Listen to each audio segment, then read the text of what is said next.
In today's video, I'm going to teach you how to get started with your Wix Studio workspace. Begin by going to Wix Studio and logging into your account. Once you are signed in, you will arrive at your workspace dashboard. This is the main area where you can view and manage your projects.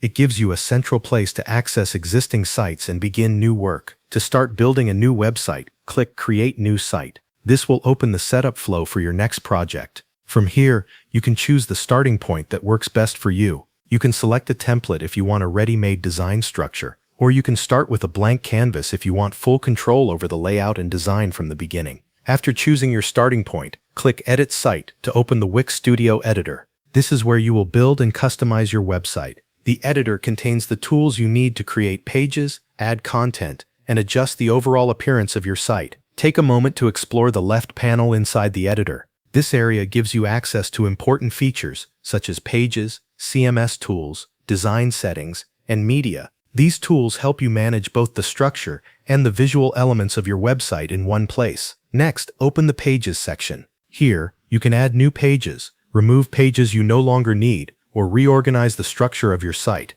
This helps you create a clear navigation flow and keep your content organized. As you build your pages, use sections and layout tools to create the structure of each page. You can add sections for different types of content and arrange them in a way that supports the design and purpose of your website.